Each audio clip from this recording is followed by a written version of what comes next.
印度军队开始部署机器人上边境，一来就是数百个，这来头着实不小。这是针对解放军吗？各位老铁们，大家好，欢迎收看本期迷彩虎，我是虎哥。近几个月来，印度军队在中印边境地区不断进行调兵遣将的大动作。6月份开始，一直向中印边境增援步兵和装甲部队。前几个月又开始部署炮兵团和其他远程火力打击支援部队。而在近日，印度军队又在边境地区部署了大量国产的智能机器人，不得不令人惊讶。印度方面在边境大费周章，调集大量不同种类的兵力，难道又有什么想法不成？根据印媒的报道，现在印度军队部署的机器人都是印度自行研制的，包括无人战斗机器人、机器狗和运输机器人。印媒称，早在10年前，印度就开始了军用机器人的研制工作。经过购买美军机器人基础上的研究，印度在美军机器人的技术基础上做了新的升级。现今印度生产的机器人单价在18至30万美元左右，具备更多功能。印度正在准备部署数百台机器人，主要用作运输任务。机器人外形类似大狗，四肢可以在复杂地形移动，在中印边境的一线高原地区部署。根据印军的说法，这些机器人不仅仅可以进行简单的运输弹药的任务，还可以通过狭窄的地域和楼梯，能够任何时刻将子弹和其他的补给物资送到印军部队手中。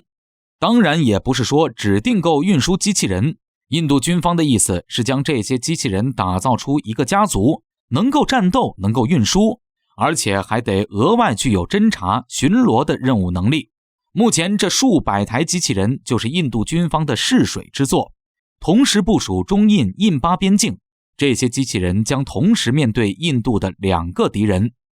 印度军方还表示，战斗机器人也能够与无人机进行一个整合，形成一个强力的作战体系面对敌军。印度国防部官员指出，现阶段凭借先进的技术兵器大量装备印度军队，印度军队相较于敌方部队的优势就越来越明显，只要发生战争，印军毫无疑问地将掌握绝对的优势。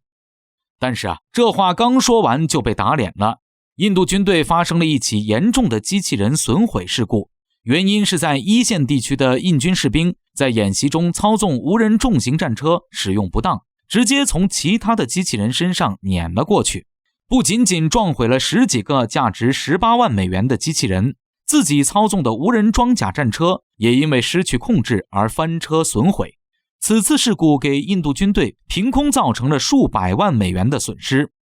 不过虎哥认为，这也从侧面说明了当前印军面临的问题，就是缺乏足够的技术人才使用先进的技术装备。要知道，基层印军士兵的出身都是低种姓，受文化教育程度与解放军相距甚远，而且以往印度军队从未一次性装备这么多的高科技装备，而此次又一股脑的全部塞给印度基层士兵让其操作，这些专业技术知识薄弱的士兵势必无法及时掌握先进的装备如何操作的条件。随着未来时代不断发展迈进，这种装备在一线地区部署的越来越多，类似于之前发生的撞击翻车事故也会越来越多。而且还有人员维护的问题，什么事情都有一个循序渐进的原则。印度军方不顾实际情况，一口气部署这么多的机器人，平时出了问题，谁来负责保养维护呢？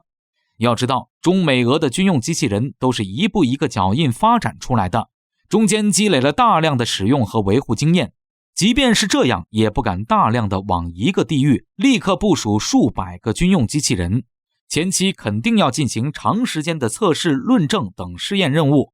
印度这就是啥也不管不顾，一股脑的往前线堆积，将来不但不会发挥作用，反倒会拖累印军自己。而且这些机器人都在上千米的高原地形工作，也不知道印度军队针对这些机器人是否加强了抗冻措施。在边境高原地带的山区地形，对信号干扰屏蔽严重的情况下，有没有新的应对措施？要知道，印度基础通讯设施可谓是一言难尽，边防印军连3G 信号都不稳定，而且又没有自己的军用卫星网络。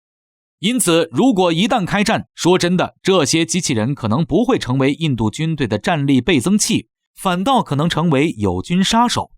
我军可以通过无人机携带干扰吊舱的方式，远程直接屏蔽掉高原印军机器人的连接信号，同时入侵印度机器人程序，并且取得完整的控制权，让这些机器人彻底的临阵倒戈攻击印军。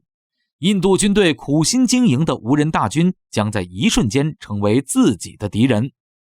因此，别看印度在边境大造声势，实际上这些无人大军能够发挥多少作用，想必印度高层自己心里明白。